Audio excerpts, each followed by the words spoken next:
Hello, this is Malorian, and what this game here is going to be is a practice game for a tournament I'm going to be running next month called Lovemachine, and it's going to be 50 points, and on my side I'm going to have Rias and Ekane, and on the other side I have Esorsha and Krios. Alright, so the whole premise behind this tournament is the fact that, you can have two casters fall in love no matter what faction they're in, and so the only requirement is that one is male, the other one's female. Apart from that, you can mix the factions and all this, right? They each have their own battle group, and you just fill up with units from either army.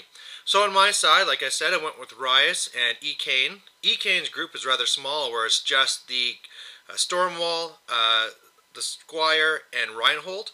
And then on Rias' side, she has the Raptors, Nissa Rivel, Raic, Scythian, Max Legionnaires, and then a Ravagore. So it's really just supposed to be like a double assassination list. So I'm just going to try and jam you with stuff, and then Rias can go in for the kill. Or of course, you always had the whole thing from Ekane as well, who can pop up and shoot stuff.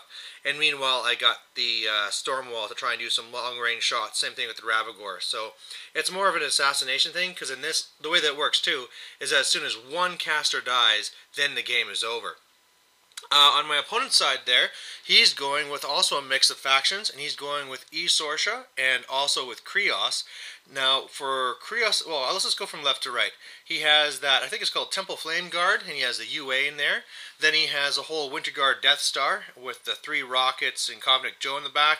There's a Spriggan and Esorsha. Then over a little bit farther, there's going to be a Castigator. There's going to be some of those Knights Errants. He has the book there. He has Krios. I think he has a Vassal. I don't know. And on the far right, he has another unit of Winter Guard, also with 3 rockets. The game here is just one where to get 3 to win, and there's a little objective in the center that your casters can control and do like a big blast to the opponent, but it's pretty hard to control it, especially when you're worried about being killed. So really what you're trying to do is either control that objective or the far zone, get that done 3 times, you win. So really in this, I'm just wanting to push up, and whatever caster he lets me kill, I'll go for it.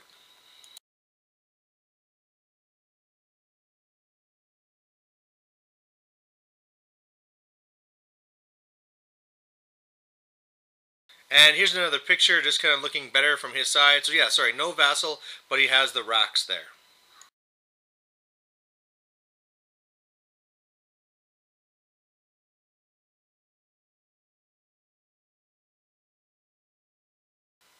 So I get first turn. My prey target is a Temple Flame Guard. I get the Rapport up on the Ravagore. I have Stealth up on my Rias, and I'm really just moving up. Now, of course, because like this weird terrain going across, which I can only blame myself because I set it up, my Stormwall had to kind of swing around all the way from the right side.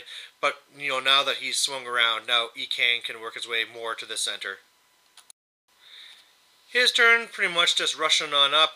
He used the mini feat on the Temple Flame Guard to put on Shield Wall. He has the Iron Flesh and all that fun stuff on the Winter Guard, the Defender's Ward up on the Errants, and, Esorsha is pretty far back, but Krios is inside that building, so maybe if I can get through all those Errants I can get to him, but of course that's pretty tough when they have that self-sacrifice, and you can pick a different model to die instead. So my turn, my objectives were to do a little bit of damage to the Castigator and then just gum things up, just so I could be ready for next turn. So really I put a couple of focus on the Stormwall. He does 2 shots into the Castigator, but I roll fairly low. I think I did like 6 damage overall, which isn't all that great with 2 boosted shots. Otherwise, you can see I put up the covering fire so the Errants just can't come screaming out.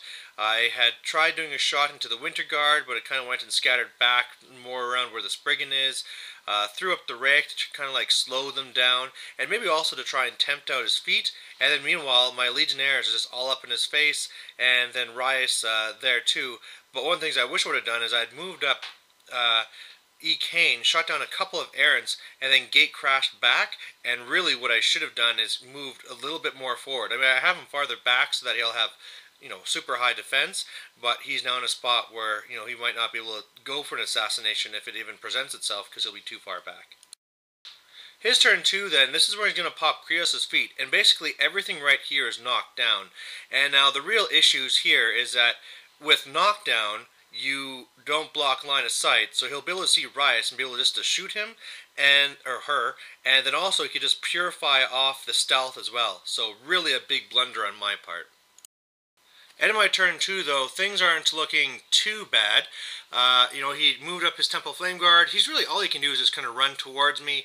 On the right side, he messed up my Storm Wall's right side pretty badly. He was 1 box away from knocking out that arm and gun. There's a Castigator in my face. Knights Errant went around, and all they really did was lit my Ravagore on fire. But the main thing of interest was just in the center there. And really the big thing that saved me is that I don't think he was thinking about how when you're knocked down you don't block line of sight. So he went and actually spent a lot of his time killing off my Legionnaires. And so he did actually get lots of attacks into Rias. She's down to just, I think it was just 3 hitboxes right now. I had to transfer once, so I had a whole bunch of damage on my Ravagore. Or was my Scythian? I don't know. But I survived. So the problem here is that he killed so much of my center, but I don't really see any assassination vector. He has too much in the way. Like, I kept on trying to figure out with Rias's feet a way to deliver something, but like I said, with the Knights Errants, you just can't guarantee you're going to be killing that model and getting to jump over and all that stuff and making room. So, really, what I'm going to need to do is probably just back off a turn and just see what I can do. But, yeah, this isn't looking too good right now. So my turn 3, I load up some focus onto the storm wall, because if I need to evacuate to the right side, I need that jack on. So he goes and he just smashes that Castigator, no problem. And then on the left side, I'm really looking good over there now. My Raptors have really shot the Temple Flame Guard. There's just a few left, and one of them being the banner, which I don't even care about. So that's actually pretty free over there. In the center, oh, I couldn't believe I did this to myself. So really, what I was planning to do is just gum things up, right? So Ekane was going to be a little bit farther moved up after he went up and shot down a couple of Errants. Then I was going to be moving in the last couple of Legionnaires to try and gum things up. I might gum it up also with the Scythian or something, who knows. And then Rias was going to be in there too. He wouldn't be able to kill her, and then I can charge through next turn, right? Well, one of my problems is that after I put in the Legionnaires, I shot a shot from the Ravagore just into the big bulk of the Winter Guard just to try and kill a few, and wouldn't you know it, it went over to my Legionnaires. So they're dead, and then I really just had to throw in my Scythian just to try and tie everything up. Decided I might as well try and do some damage to that Spriggan while I'm doing that. And then, of course, I forgot about Esorsha's Bond, and now he's stationary. So, Rias is right up there. It's right beside the one objective, because I had to make sure he didn't start scoring that and using it against me. But, things could go fairly poorly here. His turn 3 then, he's really just trying to still run at my Raptors, just hoping to do something there.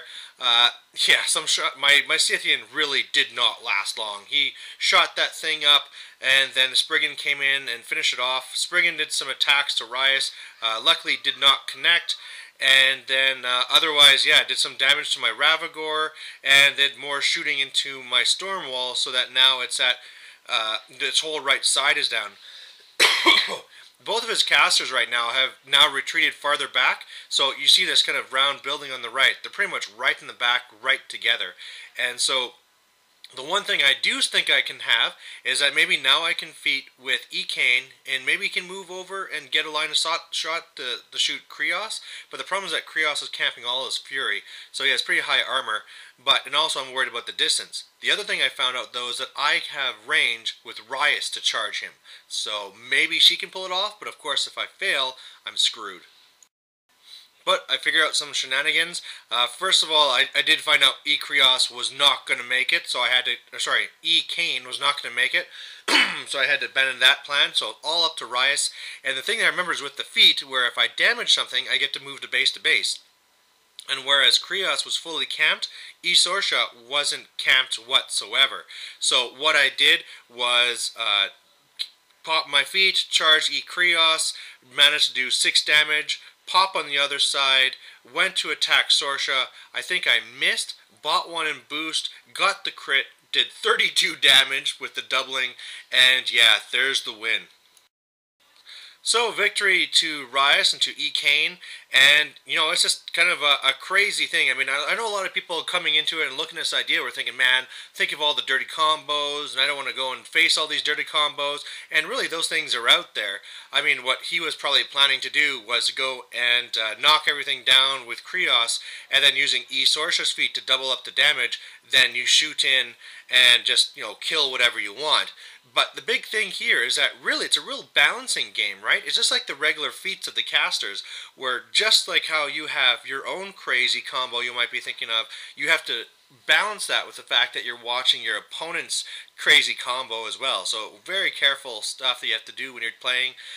Really just neat to see the different armies and how they work together. So I'm really excited to see what combos other people are going to pull. One of the things I was thinking about doing for the actual tournament, I mean, there's only a 50% chance I get to play. It's only if we have odd numbers. But I could go with Ethag and with Saren for kind of like a double two-wave thing of the Shredder Rush and then the big heavies that can't be attacked with combat. But we'll see. I like Rias and I like E. Kane, so this might be the way to go. It might be more fun. So anyway, thanks for watching, and hey, if you're in Edmonton, come out to the tournament, and if you're not, maybe give us a try with your group. Okay, thanks. Bye.